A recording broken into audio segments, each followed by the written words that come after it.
السلام علیکم، کیسے ہیں قلندر بھائی؟ وعلیکم السلام ورحمۃ اللہ خیریت سے وبرکاتہ. ہیں؟ میری آواز صحیح آ رہی ہے؟ اللہ آپ کو سلامتی دے جی، آواز آ رہی ہے۔ ہاں شکر ہے. آج میں نے بلوٹوتھ لگایا تھا تو اس لیے میں نے آواز کا پوچھا ہے آپ سے حضرت. اللہ آپ کو بہت عزت دے میرے بھائی، بہت مہربانی آپ اچھا. ماشاء اللہ حضرت, آپ کوئی بھی آتا ہے کال پہ تو آپ اس کو کہہ دیتے کہ اللہ آپ کو بہت عزت ہے, پھر آخر میں خود ہی بے عزت کر کے نکال دیتا ہو. ماشاء اللہ. بھائی اگر آپ نے کوئی ایسی بات ہم نے کوئی ایسی بات کی ہے جو آپ کو برا لگا تو ہم معذرت چاہتے ہیں، ٹھیک ہے نا بھائی؟ نہیں نہیں نہیں, جیسے میں نے گپ شپ کے طور پہ حضرت کہہ دی. وہ تو آپ نے اور خود حضرت آپ نے خود جیسے سوالات کیے تھے نا، کوئی جن کا، کوئی چڑیل کا، کوئی جادو، وہ باتیں ہمیں، وہ ہمارے تخصص نہیں ہے بھائی صاحب. ہم آپ کو بتا رہے ہیں بھائی کہ جن، اور وہ کسی ایسے ہاں جی. پوچھے نا جن کو آتا ہے یہ باتیں، وہ جو وادی میں ہیں. ہمارے آپریٹر صاحب ہیں نا، ان کو بہت آتا ہے. یہ ہمارے آپریٹر پٹھان بھی ہیں. ہاں ابھی یہ خود مجھے لگتا ہے یہ جن بھی ہیں، ٹھیک ہے نا بھائی؟ ہاں یہ خود جن ہوں گے. اگر جن نہیں ہے تو جنات کا ساتھ ان کے بڑی دوستی ہوگی. آپ ان سے پوچھیں نا، جن جادو سب کچھ آپ کو پورا. ہاں مجھے بس اس کا پھر پتہ نہیں تھا, پھر میں ان کے ساتھ ہاں انشاءاللہ ہاں گپ بالکل شپ بالکل، کروں گا. ان سے آپ حضرت تعویذ بھی لے آپ نے لیں، شروع میں تعویذ بھی لے لیں نا، اگر کوئی پرابلم وغیرہ، دوائی سب کچھ، نسخے وسخے. حکیم بھی ہے مطلب. اگر نہیں ہے تو بن جائیں گے تو کیا ہے. اچھا حضرت, بات صرف تھوڑی سی کرنی تھی آپ سے کہ شروع میں آپ کی بات سن رہا تھا, آپ نے جہاد کے بارے میں حضرت یہ کہا کہ تب تک جب تک امام ظاہر نہ ہو تب تک یہ جہاد اس طرح نہیں ہے جس طرح کر رہے ہیں. جی تو تب تک جب تک غیبت سے امام نہ نکلے, ظاہر نہ ہو, تب تک مسلمان پھر ماری کھاتے رہے حضرت, یا کیا اس طرح دیکھیں سے میرے بنے گا؟ بھائی، مسلمان کا کوئی دیکھیں میں آپ کو بتاتا ہوں، یہ جو اسلام مسلمانوں کے پاس، ابھی ذاکر نائک صاحب سے ایک عورت نے سوال کیا تھا کسی نے مجھے کہا کہ بڑا کنٹروورسی ہوا ہے تو آپ میں اس نے کو دیکھا. آپ، میں نے پوچھا کیا کنٹروورسی ہو، تو اس نے بتایا کہ ایسے بات ہوئی ہے. کسی ایک عورت نے بولا کہ میں پٹھانوں کے علاقوں سے ہوں، وہاں پہ لوگ بڑے مذہبی ہیں اور بہت ہی مذہب کے پابند ہیں، اور حق بھی یہی ہے کہ پٹھان لوگ بہت مذہبی ہوتے ہیں. لیکن اس کے ساتھ ساتھ وہ کہہ رہی ہے کہ ہمارے علاقے میں منشیات بہت ہے، اور منشیات کے ساتھ ساتھ لواط بھی بہت ہے، بچوں کے ساتھ لواط لوگ کرتے ہیں، اور ایک لعنت ہے مسلمانوں میں. وہ ذاکر نائک صاحب، وہ اس کو جواب ہی نہیں آتا، وہ کہتا ہے ایسے ہی کہ یہ کیسے آپ کی بات میں کیا ہے، آپ کی بات میں کانٹرڈکشن ہے، تضاد ہے، یہ کیسا ہو سکتا ہے جامع معافی اسلام. مانگا. ہاں معافی معاشرہ مسلمان بھی ہو، مذہبی بھی ہو، اور اس میں بھائی میں آپ کی خدمت میں عرض کروں، دیکھیں ہمارے پاس جو اسلام ہے، اسلام مائنس اہل البیت، شیعہ کے پاس بھی، مخالفین کے پاس. دیکھیں شیعہ کے پاس جو صحیح العقیدہ شیعہ بھی ہے نا، صحیح العقیدہ شیعہ بھی ہے، وہ امام کا رول ادا نہیں کر سکتا. کوئی عالم نبی صلی اللہ علیہ وسلم کا رول ادا نہیں کر سکتا، ٹھیک ہے نا؟ یہ میرے خیال میں یہ کیا ہو گیا، نہیں کوئی صحیح ہے, صحیح ہے حضرت. کوئی عالم دین نبی صلی اللہ علیہ وسلم کا رول ادا نہیں کر سکتا. نبی صلی اللہ علیہ وسلم کے بعد نبی جیسا ہی چاہیے. تو عرض یہ ہے، جماعت مخالفین تو بالکل وہ تو امامت کے قائل ہی نہیں ہیں، وہ تو وہ ہیں اور ان کے مولوی ہیں، بس اسلام یہی ہے. نبی صلی اللہ علیہ وسلم کے بعد نبی مر گئے، ٹھیک ہے نا، صحابہ وہ بھی چلے گئے، اب کیا ہے، بخاری ہے، مسلم ہے، مولوی ہیں، مفتی ہیں، اسلام یہی ہے. تو یہ جو اسلام ہے میرے محترم ناظرین، یہ انسانوں کی تربیت سے عاجز ہے، انسانوں کی تربیت سے قاصر ہے. معاشرے کی ایسی تربیت نہیں کر سکتا کہ اس معاشرے میں گناہ نہ ہو، اس معاشرے میں ظلم نہ ہو، اس معاشرے میں بدماشی نہ ہو. یہ اسلام ایک چاقو ہے فی الحال، کہ بھائی لو اسی چاقو کے ذریعے تو تم غریب پہ حملہ کرو، تم غریب کا حق لے لو، تم جہاں پہ جس کے خلاف چاہو جہاد کرو، جس کے خلاف چاہو اس کی تکفیر کر دو. یا مثلا جو سیاسی مقاصد اسلام سے فائدہ نہیں اٹھانا چاہتے، معاشرے میں دیکھیں کہ معاشرہ مذہبی بھی ہے، نمازیں بھی ہو رہی ہیں، تراویح بھی ہے، مساجد میں بڑا رش لگتا ہے، صفوف بڑے بڑے اور لمبے لمبے ہوتے ہیں، اور انہی مساجد میں، آپ باہر کو چھوڑ، انہی مساجد میں علماء بچوں کے ساتھ کیا کرتے ہیں، داڑھی اتنی لمبی ہوتی ہے، ٹھیک ہے نا. تو یہ وجہ کیا ہے؟ وجہ یہ ہے کہ یہ اسلام جو ملا ہے، یہ ایک ناقص اسلام ملا ہے. یہ ناقص اسلام معاشرے کی تربیت نہیں کر سکتا. یہ لوگ، ہمیں اس بات کا اعتراف کرنا چاہیے کہ ہمارا جو اسلام ہے یہ ایک ناقص اسلام ہے، ایک انکمپلیٹ اسلام. اللہ نے جو اسلام بھیجا تھا وہ کمپلیٹ بھیجا تھا. مسلمانوں نے اسلام کا کچھ حصے رکھ دیا، کچھ حصے چینج کر دیا، اور بقیہ اسلام ریجیکٹ کر دیا کہ بھئی ہمیں یہ نہیں چاہیے. اللہ نے جو اسلام بھیجا تھا وہ اہل بیت علیہ السلام کی زیر سرپرستی، ٹھیک ہے نا. اگر اہل بیت علیہ السلام کے بغیر آپ نے اسلام نافذ کرنا ہے تو کبھی طالبان بنتا ہے، کبھی داعش بنتا ہے، اور کبھی آپ کا لکی مروت، آپ کا جو ہمارے جو مذہبی علاقے ہیں پاکستان میں، پٹھان بھائی ہیں، ان کے علاقوں کی یہ حالت بنتی ہے. تو اب آتے ہیں آپ کے جو خاص سوال ہے جہاد کے لیے. میرے محترم ناظرین، جہاد ہمیشہ ہوتا رہا ہے. نبی صلی اللہ علیہ وسلم کے بعد صحابہ کے زمانے میں جہاد تھا، خلفائے بنی عباس کے زمانے میں جہاد تھا، خلفائے بنی امیہ کے زمانے میں جہاد تھا، اور بعد میں خلفاء ابھی جو ہے ہند میں جو حملے ہوئے مسلمانوں نے، یہ جہاد کے نام پر انہوں نے حملے کیے. ابھی ہندوستان پہ مسلمانوں نے اتنی حکومت کیا ہے، مسلمان مختلف فاتحین آتے تھے، ترکستان سے آتے تھے، افغانستان کے علاقے سے آتے تھے. مثلا بابر جو ہے تیموری ایک مغول تھا، اس نے آیا ہندوستان فتح کیا. وہ وہاں سے آیا تھا، وہ موجودہ ازبکستان سے اٹھ کے آیا تھا. کابل فتح کی، پھر وہ اس نے آ کے ادھر صوبہ سرحد پنجاب فتح کرتے دہلی پہنچ گیا. ٹھیک ہے نا. بہت سارے فاتحین آئے. یہ صرف ہندوستان کی کہانی، دوسرے علاقوں میں بھی یہ ہے. عثمانی جو آپ کے ترک تھے، یہ ہمیشہ یورپ پہ حملے کرتے تھے. یہ ایک دفعہ یہ مسلمان جو ہے وینا جو ہے بالکل سینٹرل یورپ کے سینٹر میں، اس کے قریب پہنچ گئے تھے. بلکہ آپ کے جو بوسنیا ہرزیگووینا ہے، یہ جو ہے تقریباً سینٹرل یورپ ہے، تقریباً سادرن یورپ ہے. یہ یورپ ہی ہے، یورپ کے باہر تو نہیں ہے. یہاں پہ مسلمانوں نے حکومت کی، البانیہ پہ مسلمانوں. یہ کیسے؟ یہ جہاد کے لیے. دیکھیں یہ جہاد جو ہوتے تھے یہ دنیا طلبی تھی. ٹھیک ہے نا. یہ مسلمان جو کرتے تھے، یہ اس طرح ان کا سیرہ نہیں تھا جیسے نبی کریم صلی اللہ علیہ وسلم کا سیرت تھا کہ آپ کے جہاد میں کوئی بے گناہ نہ مرے. ٹھیک ہے نا. آپ کے جنگ میں کوئی بے گناہ قتل نہ ہو. آپ کے جہاد میں اگر مال فی ملتا ہے اس کو کس طرح تقسیم کرنی چاہیے. مال غنیمت اگر ملتا ہے کس طرح، وہ نہیں ہوتا تھا. یہ مسلمانوں کے جہاد میں یہ ہوتا تھا کہ لونڈیاں لے کے آؤ، علاقے فتح کرو، ان کے خزانوں کو لے لو، ان کے لڑکوں کو غلام بناؤ، ان کے عورتوں کو اپنی کنیز بنا دو. مال فی کسی کو ملتا ہے، کسی کو نہیں ملتا. اگر کسی مسلمان نے کسی کو پناہ دی تو پناہ اس کی اسلام میں تو یہ اگر آپ کسی کو پناہ دیتے ہیں کوئی اس پہ انگلی نہیں اٹھا سکتا.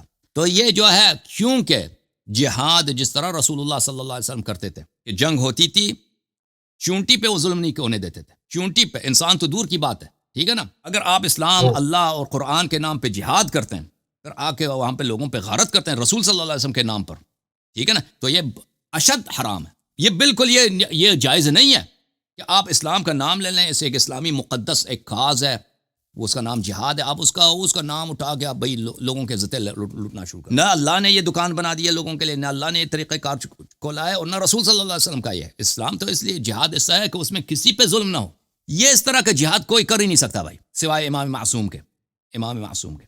تو جہاں تک مسلمانوں کے پسنے کا تعلق ہے، دیکھیں اگر مسلمان، میرے بھائی، مسلمان کوئی جگہ فتح بھی کر لینا، اگر آپ سمجھتے ہیں کہ اگر مسلمان فتح کر لیں، فرض کریں ابھی مسلمان آتے ہیں غزہ کو فتح کرتے ہیں، یہودیوں کو وہاں سے نکال دیتے ہیں، تو آپ سمجھتے ہیں کہ مسلمانوں پہ ظلم کا سلسلہ ختم ہو جائے گا؟ بالکل نہیں.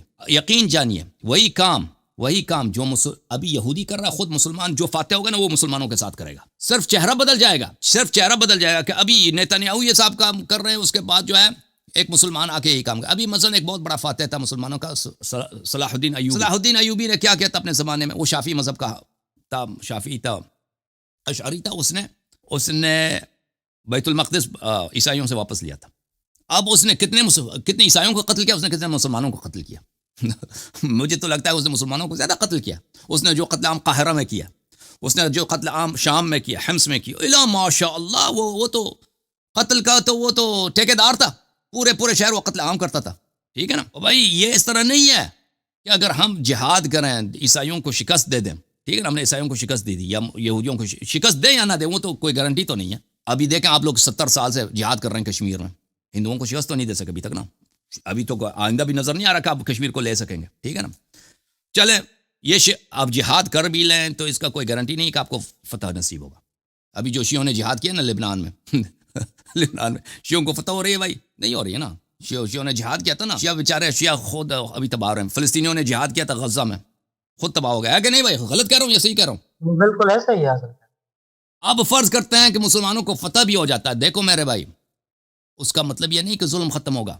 جو ظلم تاریخ میں یاد رکھے میرے بھائی، جو ظلم مسلمانوں نے خود مسلمانوں کے ساتھ کیا تاریخ میں، شیعہ بادشاہوں نے جو شیعوں کے ساتھ کیا ہے، سنی بادشاہوں نے جو سنی عوام کے ساتھ کیا ہے، یہ آپ کے اپنے پٹھان بادشاہوں نے جو آپ کے پٹھان قبائل کے ساتھ کیا. افغانستان میں آپ دیکھیں جو مثلا درانی لوگ ہیں، انہوں نے غلزئی لوگوں کے ساتھ، یا کیا نام ہے ایک دوسرے قبیل، اس کے ساتھ کیا ہے ان لوگوں نے. بہت ہی ان کے ناموس کو اٹھایا، ان کے سروں کو اتنا زیادہ جو مسلمانوں نے اپنے ساتھ کیا، اتنے یہود نصارا نے نہیں کیا ہے.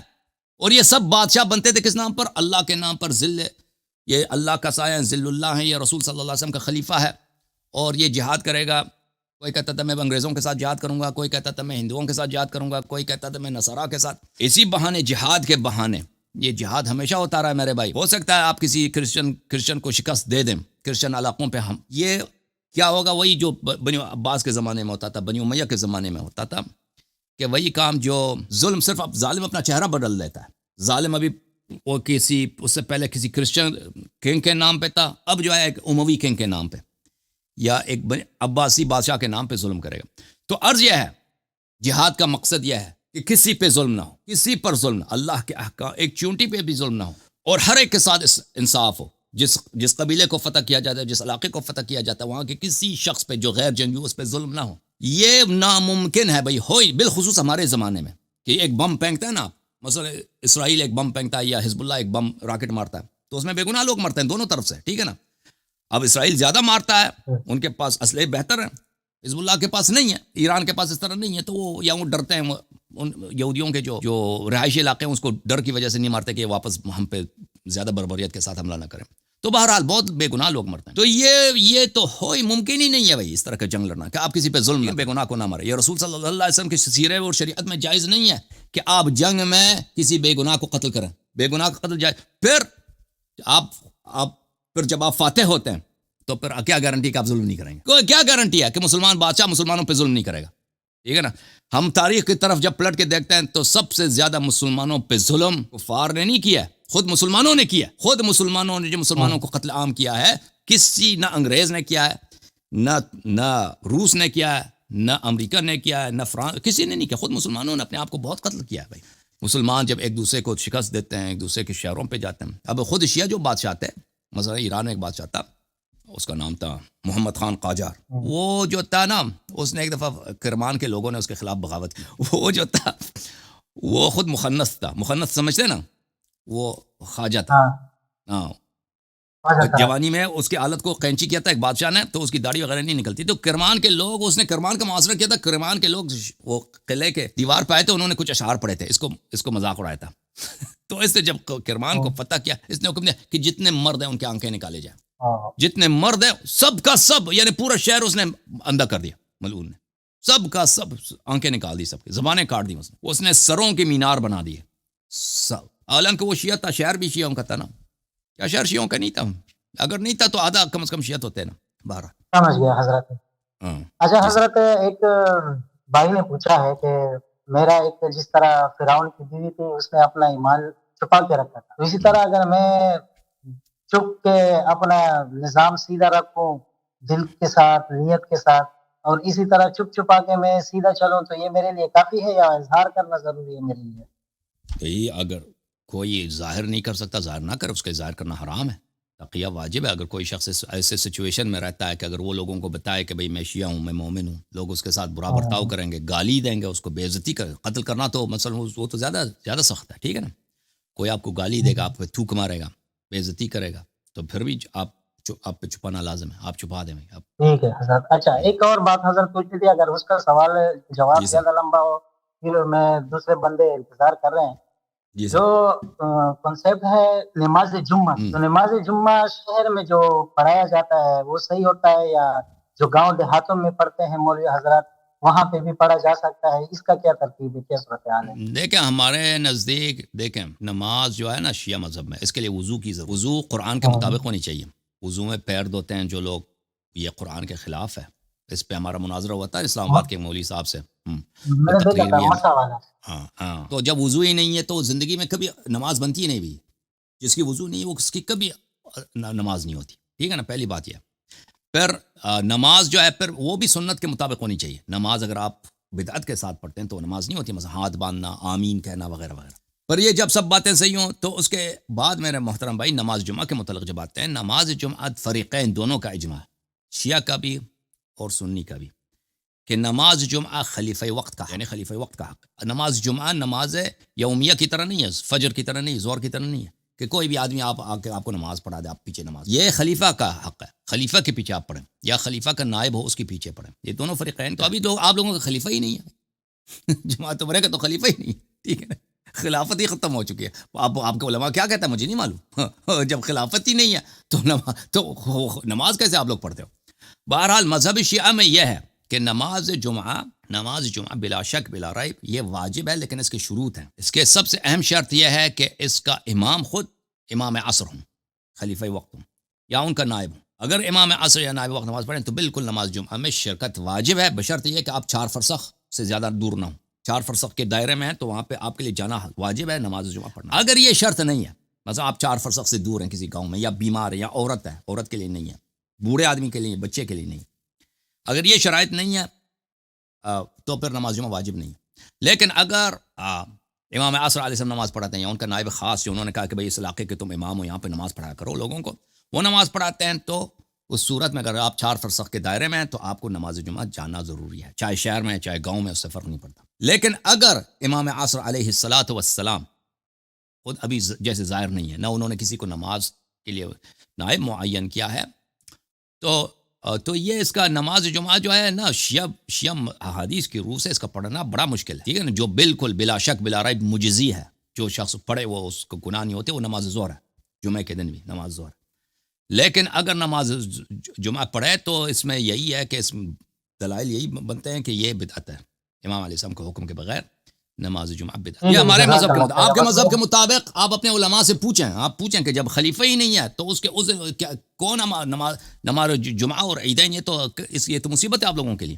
ٹھیک ہے نا، کسی کو خلیفہ بنا دیں آپ لوگ، سب امام جمعہ اس سے اجازت لے لیں اور جمعہ پڑھا دیں. بہت مہربانی، اللہ تعالیٰ آپ کو عزت دے بھائی، بہت مہربانی. Thank you sir.